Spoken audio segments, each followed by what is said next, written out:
Welcome once again to The Sage. As usual, I'm Dr. Kechi Obuagu, your guide on this journey. I am so happy about this particular journey, this particular show. It took me a long time to pull together. The treasure I have for you today is an amazing young man. And because he is what he is, it took me time to convince him to come sit here and discuss with me and talk to all of you. Those are some of the very endearing qualities about him.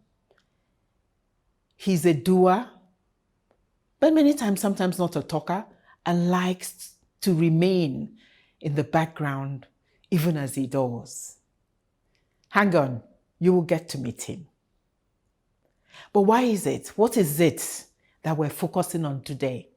Within my many years working in the United Nations, and for me, I was lucky to also be dealing with the issue of empowering young people. I have been in contact, I have met so many young people, wonderful young people. And what we tend to do, the UN, all donors, government, many of us, is when we happen to chance on such young people, we zero in, we identify them, we build their capacity, we try our best to turn them into leaders in the hope and the belief that they will go on and inspire others, build their peers, turn them into the adults and the future that our world needs. And many times we invest emotion, time, resources to doing this. There have been many success stories, but the fact remains that you can only do for so many. But I am sad to say, in a way, that sometimes some of the stories have not, in the end, been ones of success. And so the treasure I bring before you today is a young person who I think has thrived so well under that space. A young person, brilliant naturally, wonderful talents and attributes in himself, who has been supported, helped, capacity built to become a leader, but who brings joy to my heart because he has turned, indeed, those resources, those efforts into real leadership. Stay with me in the next segment as we listen to his story and meet this amazing young person.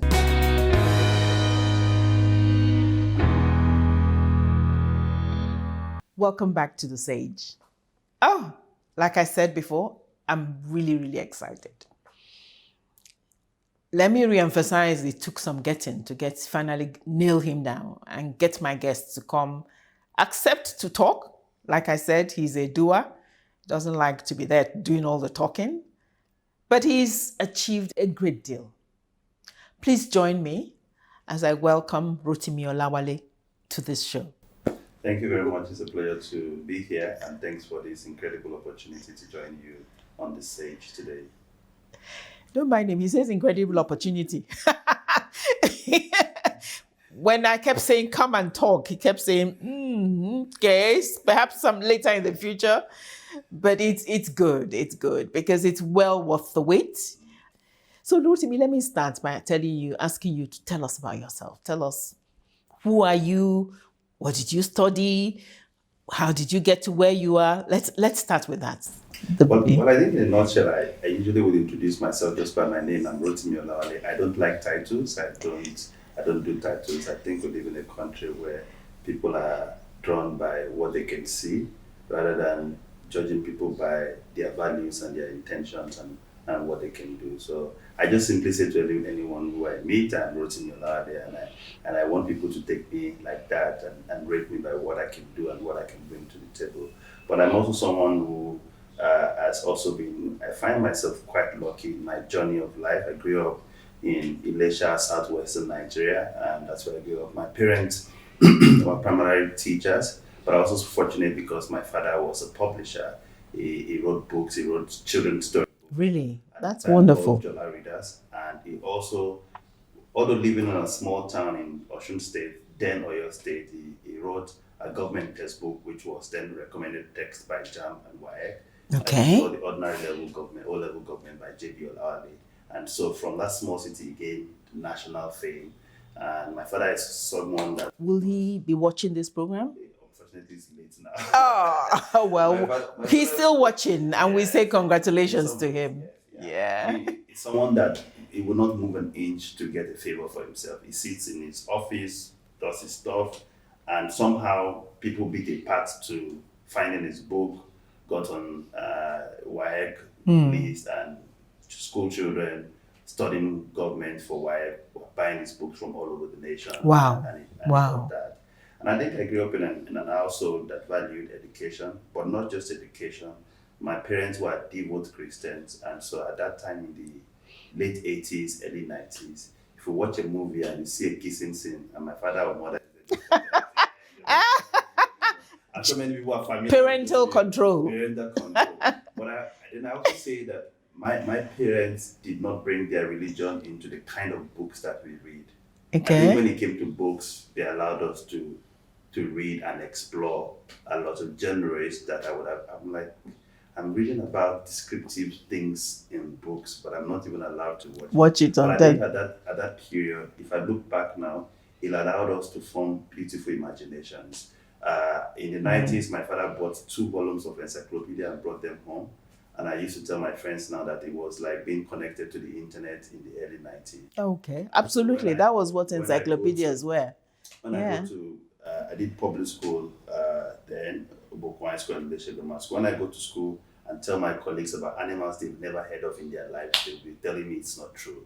And I recall doing I think, integrated science or biology assignment where they asked us to list 10 names of animals that we know. And I deliberately listed names of animals that nobody knew. And my teacher marked me wrong because I'm like, I recall there's an animal called, I think, advac or something like that, which uses tail to bore holes in rocks. And nobody had read about it before. And the teacher just did X, like, what are you talking about? And then I stole one of the volume of the encyclopedia to go show him that It was real. It was in there. These days, our viewers will just hit their Google. Yes, And it will Google and it will find come up. So Yes. these are the ages before Google. These are the ages where we would go to a video club to borrow a VHS and pay maybe ₦5 and you have the access to watch it for 2 days. If you don't return on time, you pay extra. So those were early days before the internet hit. That's the kind of background I had. So at that point, I finished WAEC. I wanted to do computer science at some point. I wanted to do something in communications at some point. I ended up doing accounting. I was in my 200 level. I'm like, hey, I don't think I'm cut out for this accounting. We'll hold it there. We'll hold it there. That sounds very interesting. You're not 200 level, you're not so sure. We'll hold it there. We'll take a break. When we come back, Rotimi will tell us what happened to his accounting. Stay with us.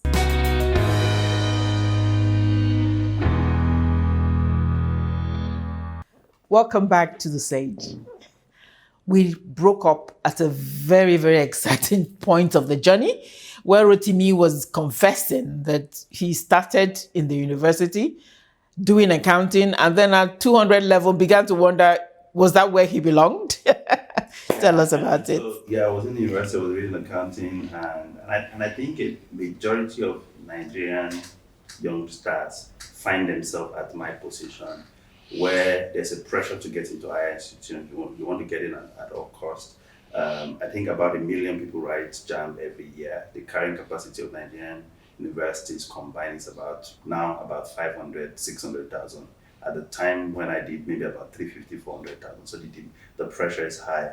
So at some point you first say, this is what I want. At the point, let me just get just give me something. Let me get out of your house, So I got there, I was doing accounting. People felt accounting is one of those things. If you do well, You get a job after. Go professional, you would get a job.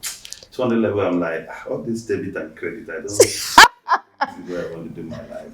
And I mean, because I come from a background of reading books, I read a lot of books, and then I started to get into going for seminars. I studied at Lautech Ubomosho, and then I'll go to Lagos to attend seminars. And then again, I found myself organizing with friends. We started a university-based club. Okay. And we began to do things around HIV/AIDS, do IT seminar for our fellow colleagues in the university.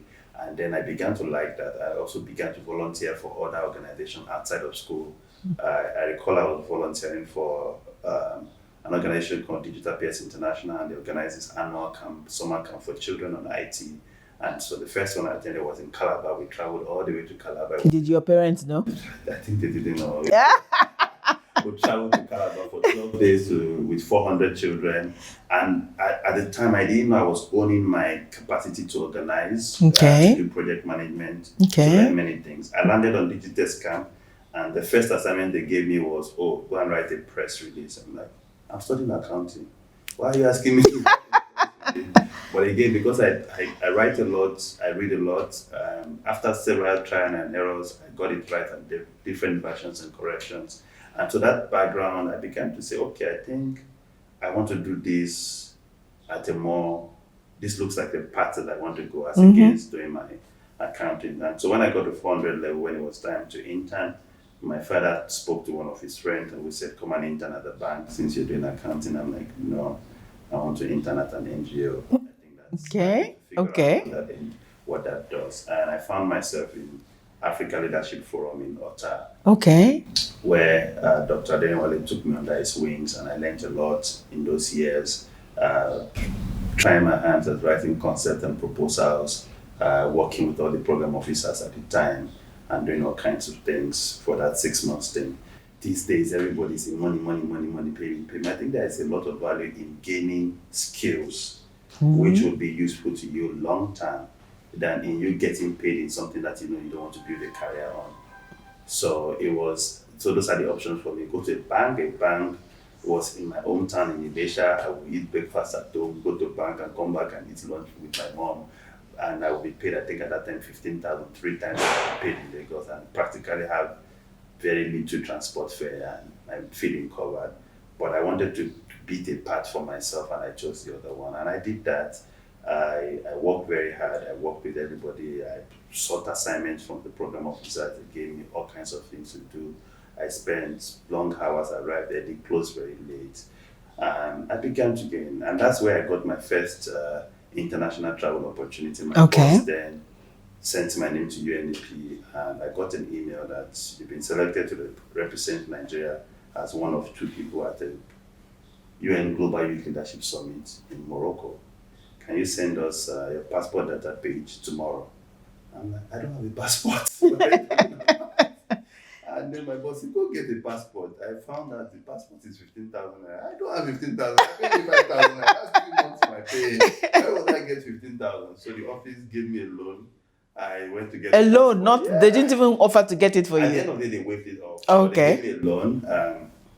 I went to pay for my passport, and off we went to Morocco, and I met with young people from all over the continent. Some of them I'm even still in touch with them today. And I met in Ifrane in Morocco, and we had this beautiful summit where the King of Morocco was there, and we had a lot of UN dignitaries and all of that. And so for me, that began that opportunity, and again, several other opportunities. And I say to people, people will hand you opportunities, but don't have a sense of entitlement that this is, I deserve this. You need to work incredibly hard and prove that you've given me an opportunity, I can use it well and turn things around. And because I went to Morocco, I wrote an article. They recognized that, and then they asked me to contribute a piece to the newsletter for the Global Summit. And I did that. I still have that on my table in the office from 2005-06 thereabout. And so I got several opportunities. I recall it was a chance meeting that got me into the Vision 2020 committee at the time. I was serving during my NYC in Abia State. I came to Abuja for something. I've been reading in papers about Vision 2020 and stuff. So while I was waiting for someone at the Ministry of Youth and Person, I kept me waiting for 2 hours. I didn't have anywhere to go in Abuja. Let me go to National Plan, and I asked them about the Vision 2020. So I got there. And they said, what do I want? They directed me to the secretariat. I got there. So what do I want? They said, no, it's not for you. I was challenging the officer that Vision 2020 is a public document, right? They want to envision what our country, that was 2007, will look like in 13 years. And so you can't tell me it's not for me. I'm just seeking information. So I want to see the document that I draft. They directed me to the director, and I met the director, very interesting gentleman. He listened to all my grammar, and he says, you know what?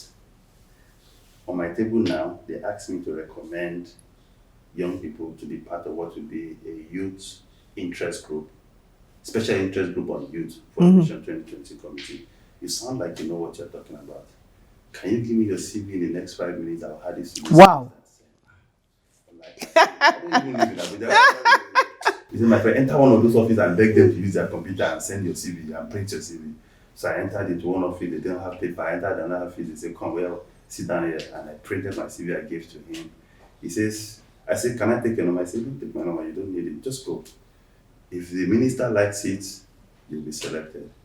I recall it was on my passing out day in Umuahia. I was at the parade ground when I got an SMS, come to Transcorp Hilton tomorrow for the swearing ceremony. I'm like, swearing ceremony of Vision 2020. I'm in Umuahia passing out wearing khaki and matching.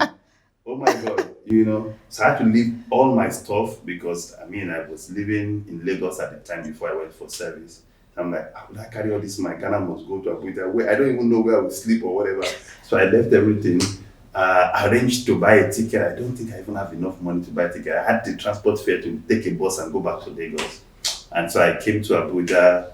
I even missed the swearing ceremony because I had to go from Abia to Port Harcourt to fly to Abuja. By the time I got into Hilton, the opening ceremony had ended. But I joined that and I took part with a group of young people to over 3 sessions, I think 7 days each, to develop the youth component of the Vision 2020 document, policy document. And some of those young people, again, I'm still in touch with them today. Some of them are now members of parliament at the National Assembly, and some of them are doing stuff all over the world.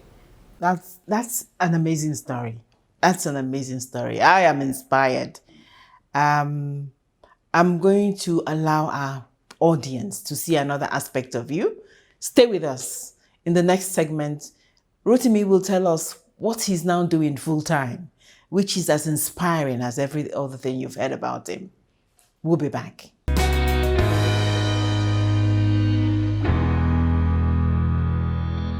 Welcome back to The Sage, and thank you for having stayed with us. It's been worthwhile. I know you agree with me, but there's more to come. It's more excitement. I had talked about my passion, my determination to get Rotimi to come on the set to talk to us. And let me confess why, partly why. I have had my years in the UN, privileged to be there, and have indeed worked with Rotimi, come across him in my capacity as part of UNFPA then, and his own capacity as a youth leader we had identified. And so was very, very impressed. Impressed because, like I said, sometimes we, the donors, the governments, the partners, identify these young people, build their capacity, keep them busy. They're shuttling from one assignment to the other.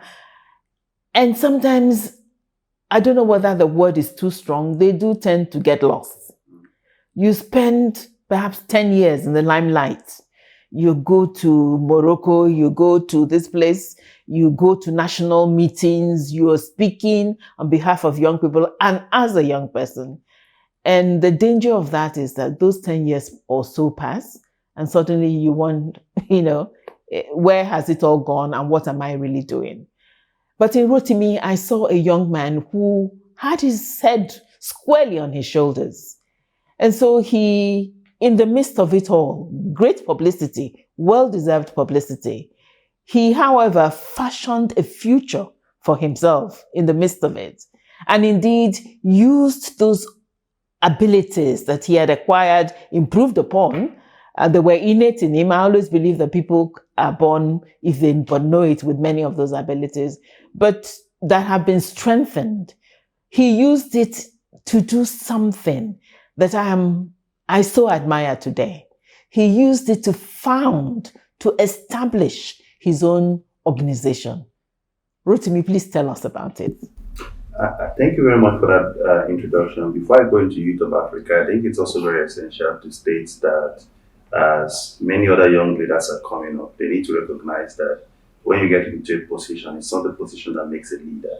You make yourself a leader. So you don't need a position. You don't need to be appointed into something.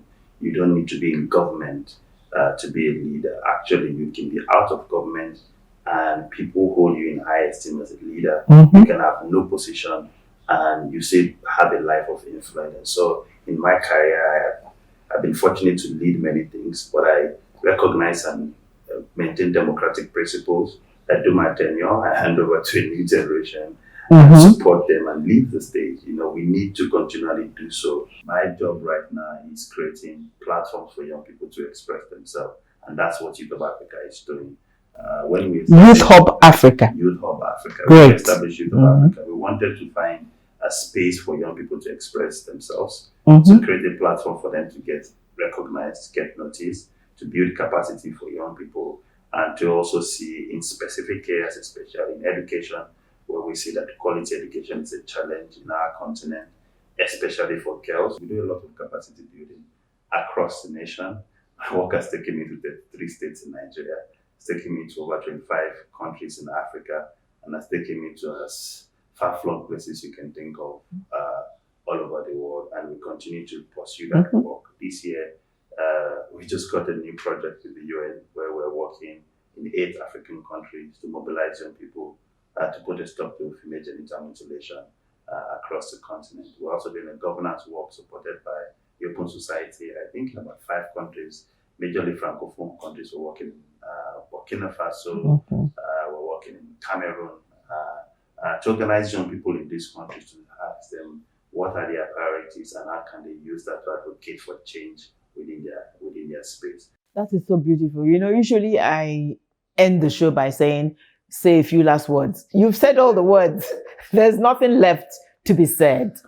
First thing is to realize that everybody has talents and skills. The next thing you emphasized was believing in yourself.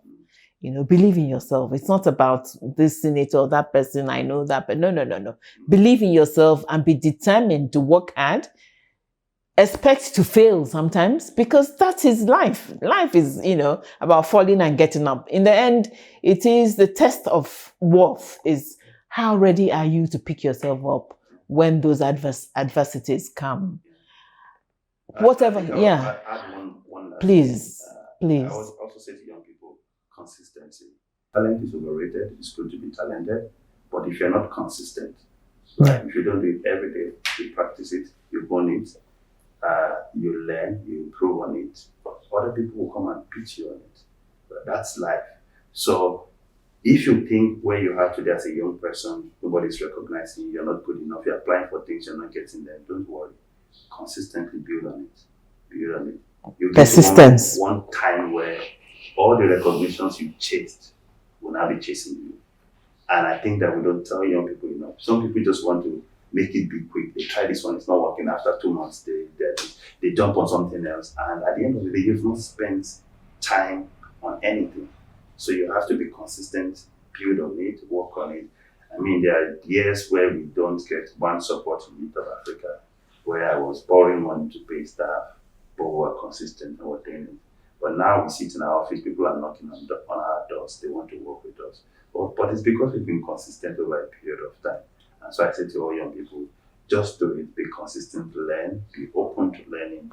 If you don't know things, knock on doors, ask people to teach you, be humble enough to say you don't know it all. So wonderful. I mean, this last point is so crucial.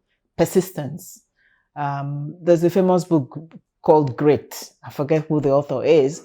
That actually, many times in life, success is not because you're talented, but because you're persistent and determined and you continue. So that is so true. Rotimi, our program should have been 1 hour because there's still so much to discuss. But because of time, we're going to have to end. But thank you so much for having come to talk to us.